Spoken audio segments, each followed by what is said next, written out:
Scholastic Audio presents Behind the Mountains by Edwidge Danticat, read by Ella Turen, with an introduction and author's note read by the author.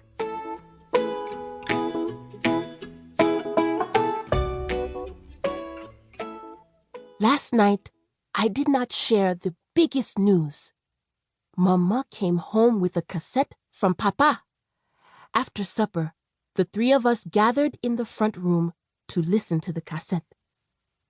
Papa sends us cassettes and money from New York once a month. Papa sends the money to pay for my schooling and for Moy's training to be a tailor. Moy chose that himself rather than going to university in the city. Moy uses a lot of his money to buy sketching paper. Even though Mama thinks he is making designs for shirts and pants for his tailor's classes. I have looked over his shoulder a few times, and I have seen that he is really drawing shapes and faces like Boss Daisy does before he makes one of his paintings. Sometimes Moy draws girls too, but never anyone I know. The money Papa sends us also pays for food and clothes and any extra things we need. Mama does not really have to sell douce at the market, but with Papa gone, she likes to keep herself busy, and she likes for us to keep ourselves occupied too. So she works at making and selling the confections, and Moy works the cornfields and looks after Papa's cows, even when Moy also has to go to tailor school. Sometimes Moy comes home angry because his classmates tease him and say, "Your Papa is in New York. Why must you work the fields?" Moy has gotten into fights because of this. Just last week, he punched a classmate, who then hit Moy on the shoulder with a stick. I don't know all the details. That's all Moy was willing to say about it. Mama is worried that Moy is becoming too difficult. She blames his behavior on the fact that Papa is gone. I don't think she is blaming Papa, just his absence.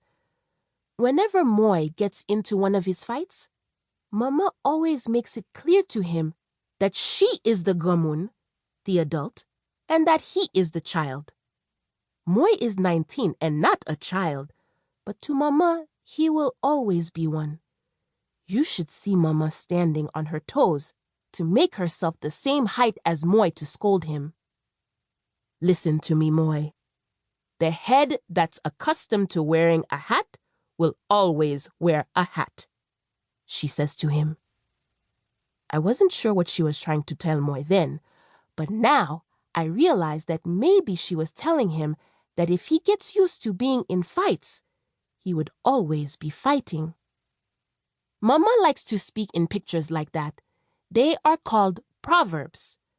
I like proverbs because you have to stop and think to interpret them.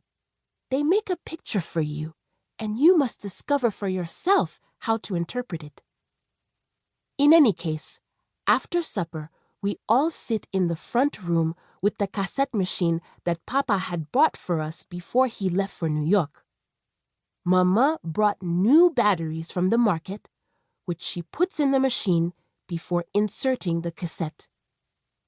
Papa always begins his cassettes to us in the same way. Allo, Aline. That's Mama. Then it's Allo, Moy. Allo, Celiane. Papa continues. How are you, my precious ones? I am trying to see all three of you in my mind as I sit here. Aline, I see your face leaning close to the machine as if you would like to touch my voice. Celiane, I see you pulling at a little strand of hair on the left side of your face because you are waiting for Papa to say your name. Papa knows us well. It is true, Mama was leaning forward as though she wanted to kiss Papa's voice, and I was doing the same, except I was also pulling on my hair. I wonder if Mama tells Papa in secret that this is what we do while listening to his cassettes. Moy was leaning back in his chair. He was trying to appear calm and unexcited.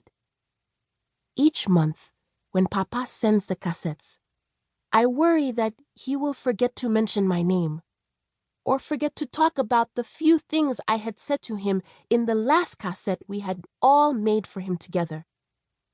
Moi, I hope your lessons are going well, Papa says. Moi smiles, losing some of his reserve. Papa tells Moi, Mama says you are still taking time to look after the land the way Papa taught you. This makes Papa proud. You might not think it fashionable, but Moi, everything you do now will be valuable to you in the future.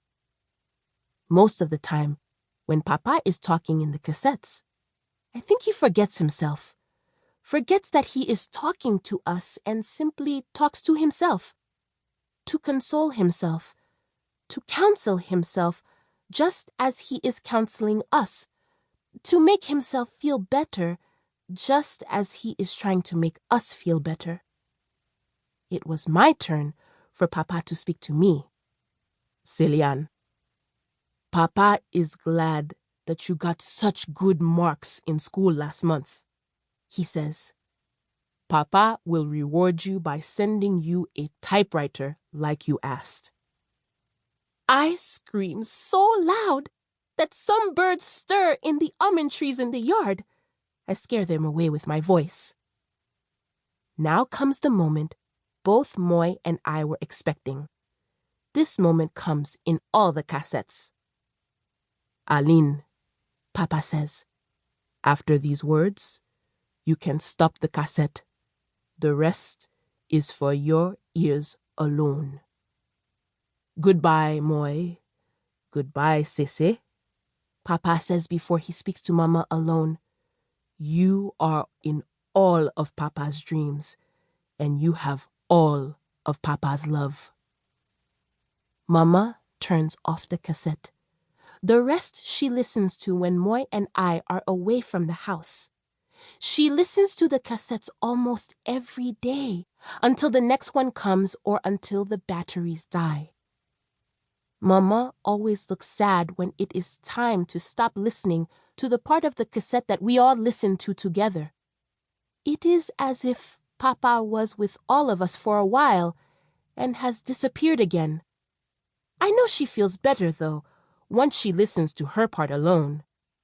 Papa says things to her, good news and bad, that he chooses not to share with Moi and me.